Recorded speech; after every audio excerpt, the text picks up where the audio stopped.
they're taking it inside, and they're giving teams colourful names and colourful costumes to try and sort of make it more up with the times. And one of the teams from Canterbury is led by former great AB All Black Grizz Wiley. Oh, okay.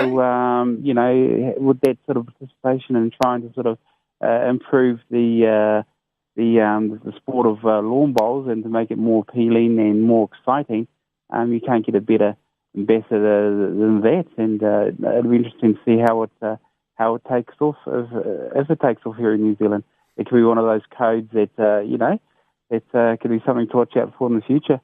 Yeah, that does seem pretty interesting, actually. What is it? Something that you might be looking at getting into there? Well, I don't know. Maybe in about 30 years' time, 40 years' time, Keithy. But 40 years' time. I'll tell you, it's like any sport. You put a wads of cash in front of it, and you'll get Sally from Timbuktu interested in it. Once they make it more professional and involve amounts of money, and you start getting people who've probably never known anything about the sport.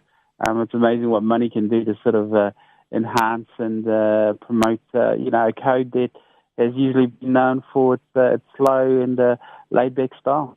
Yeah, I suppose so.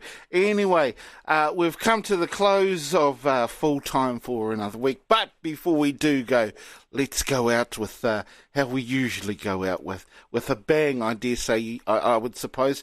We come to the part of the show where we're able to release our angst. And in this part of the show, we tend to call it Put the Boot In. So, my Put the Boot In is going out to the Wiz. Now, earlier in the week, because I've been filling in for Double D, who's gone off to Auckland, and the reason why he's gone to Auckland is because he's got a new moko.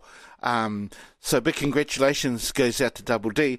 But as I sometimes tend to do, I leave my Facebook page open in the afternoon, and so somebody goes and hacks it, and that somebody usually is in the morning is Wiz. And I don't mind my my Facebook page being hacked, but they are stupid hacks. I mean, they're just rubbish hacks that Wiz seems to always dish out to me. So there we go. That's my Put the Boot In going out to the Wiz. Put the boot in. Yeah, I might put the boot in going into New Zealand politics, especially the National Party. I mean, they've had a bit of a few issues recently, and look, I just think they need to sort of grow up, and sort of start representing the people they're supposed to be. It's so childish, the antics that they've been going through, and it makes you wonder, do our taxes pay these people? That's the thing with politics, you can't win them. So you might as well join them. But that's my Put the Boot In. My Put the Boot In this week is a double header. It goes out to two different, one person and one an organisation. David Mesha, you are an absolute piece of pond scum, my friend. He abused a 77-year-old woman on a Ryanair flight from Barcelona to London, calling her a stupid, ugly cow. Now this bloke looks like his parents are brother and sister, seriously. And he also called her an ugly, black, and the B word, which normally means your parents weren't married at the time you were born. Mate, you are a dickhead, an absolute tosser. So my Put the Boot In goes out to you, David Mesha, and Ryanair for acting like nothing happened. Put the Boot In. I saw that one on TV, and what did they do? They moved the lady out of her chair and instead of moving the dickhead who was doing the stuff. Instead of moving him, they moved the lady who was getting picked on. How sad is that? That was ridiculous. Absolute whitewash from, sorry to use that term, absolute whitewash from Ryanair. That's what that was, boys. Absolute joke. Yeah. Yeah, I think people will, what was, really the case was the fact that Ryanair pretty much did nothing apart from move that lady. They should have removed that guy on the... banned him.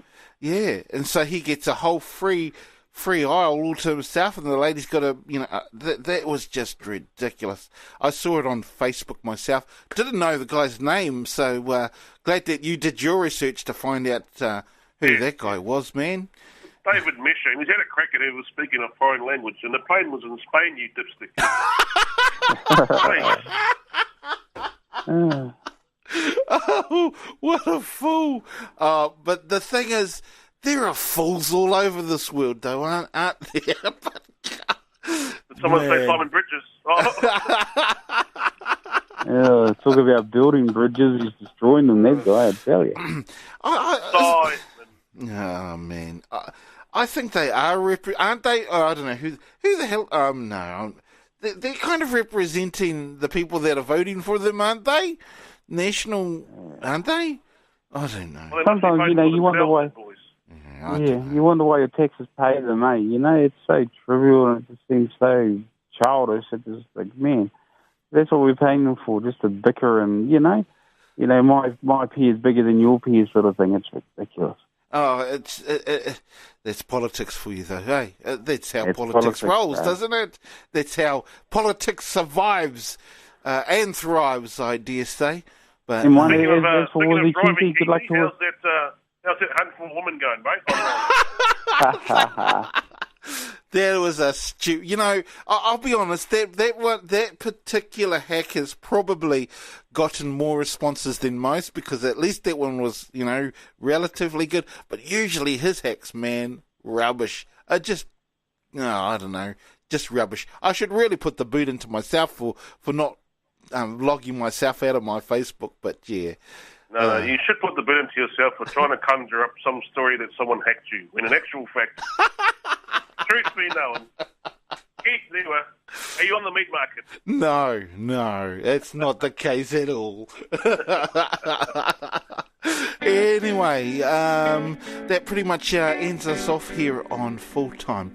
Now, we're going to be heading off to the Māori Radio Awards. A number of the staff here, and we've got to send, like I said, big good luck goes out to Fred Maynard, who's up for an award for contribution to Iwi Radio.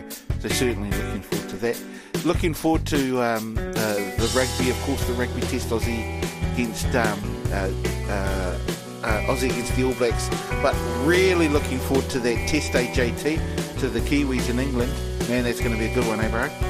Yeah, we've spoken about it several times today, Keith, and absolutely seeing if they can maintain that momentum that they created against Australia. And yeah, good luck to the boys, good luck to Fred. I remember his wife Sharon when we first started Kakano way back in 1800 and something, Ra.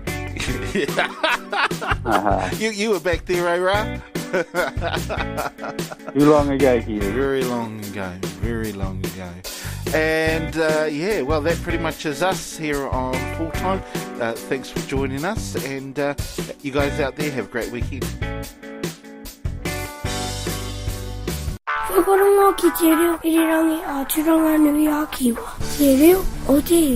Turanga FM.